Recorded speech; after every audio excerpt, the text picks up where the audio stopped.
Right, welcome ladies and gentlemen. James Cameron has commented once again on Alien Romulus, but also, more importantly, I guess for a lot of people, he's commented on the wider narrative at play. Will he return to Alien? And it's a firm no. He's not interested in returning to the Alien franchise, which is, it is somewhat surprising. Because didn't he give his blessing to Neil Blomkamp's version at one point? I think he did.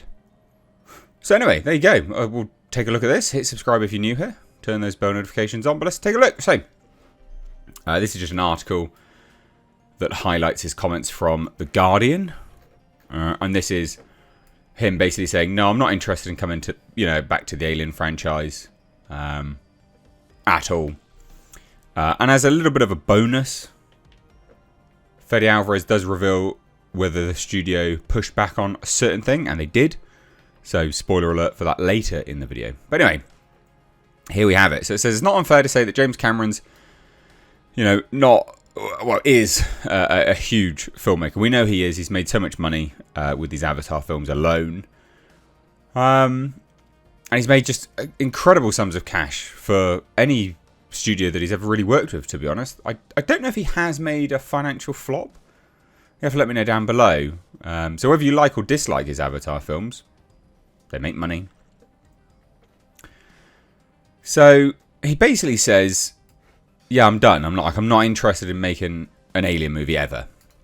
It's kind of trampled ground at this point, he tells The Guardian. I wouldn't rule anything out, but I've got 23 other projects in the queue before that hypothetical one. So I'm going to guess, with me turning 70, that ain't gonna happen. You've got to pick your battles at some point. You know what I mean? Makes sense. Didn't he say at one point he was going to stop directing Avatar films? 23 projects he's got in the works. That's mad. How many of them are Avatar? Goodness me. Anyway, so he also comments about his involvement in Alien Romulus again. So he says, I wasn't really helping out. I know Fede, the director, and very early on, he and his writing partner came to me and said, got any ideas?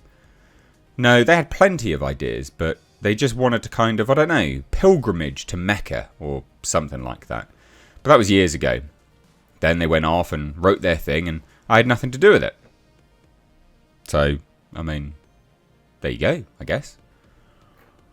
Also says again, 6 months ago or so, he shared an early cut of the film with me, and I gave him some notes for like an hour. I don't want to take any credit whatsoever. If the film is great, I don't want to take any credit, and if it sucks, not my fault. Seriously, it's his thing. So credit due where it's due, and from what I'm hearing, it's pretty good. There you go. These are much better comments than the previous ones he sort of gave to an interview. I did a video on it where he sort of was very clearly distancing himself from Alien Romulus. So yeah, now we have clarity. Fede did come to him with a writer that he writes with and said about ideas. So they did have a conversation. They very clearly were conversing about ideas and what the Alien franchise could be and things like that. And there you go. And then, again, Fede Alvarez did share a rough cut of the film. And James Cameron did give him notes for an hour. An hour's worth of notes is a lot, actually. An hour's worth of notes is a hell of a lot. So he did give a fair amount. Whether he changed anything based on those notes, we don't know. But these comments are better. The previous comments were really I don't know. They were weird, especially when followed up with the fact that James Cameron was then asked something about Terminator and he was all praise. So, interesting. But anyway, spoilers for this. Well, one, what do you think of that, I guess? James Cameron never coming back to the Alien franchise. What do you think of that? Because he was seemingly involved at one point or another in the Alien franchise with respect to Neil Blomkamp's movie. Now he's, I guess, kind of done with it, which makes sense, just mainly because of the sheer volume of other films that he's got in the pipeline. And again, his Avatar films, for starters. So, let me know what you think. I'd love to hear that. But now we'll talk about Fede Alvarez and the studio pushing back on an introduction. So, again, spoilers. But Alien Romulus contains a few callbacks. Quite a lot. I liked it, though. And does specifically call back to the previous Prometheus and Covenant. So towards the end of the movie, a pregnant and dying Kay injects herself with the Prometheus 5 formula to keep herself alive. And this results in her giving birth to a human-alien hybrid named The Offspring.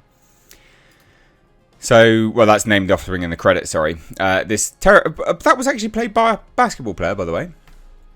So that was a real person with CGI over the top, obviously. But, yeah, real person.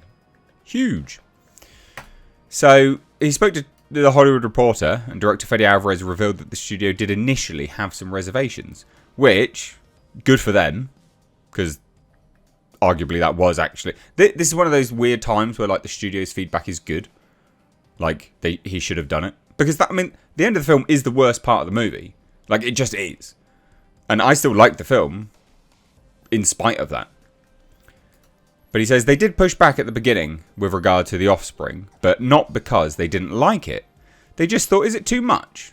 Do we really have to go there? And I was like, yeah. Now that you said that, we shouldn't. I know that I will. What? Yeah, now that you said we shouldn't, I know that I will. Definitely shouldn't have done. So that's exactly what we did here. If you're given an alien movie by a corporation that is owned by Disney and they immediately say, yeah, let's make it, then you are failing somehow. So we really pushed it to the limit, and I'm glad we did. What'd you say to that? So Alvarez also discussed potential sequel. And he said if the story does continue, essentially they're going to Vega or Varga. So for me, it's always been about the story. So once we finished, we started thinking, what do you think happens when or if they get to your Ivarga? Is it going to be great, or is it a terrible place? We tend to believe it's probably a terrible place that they think is great and fantasize about. So we naturally started thinking about where it goes and what's going to happen. And then a few minutes in, we go, oh, that sounds like a sequel. There you go, already got sequel plans. I actually really like the idea of Ivarga being a lush heaven. And they've still got the Prometheus formula. So it is genuinely a lush heaven. And they turn it into hell. I love that idea. That's the way they should go, in my head anyway. So let me know what you think down below. Love to hear your thoughts. Cheers, guys. Take care. Bye-bye now.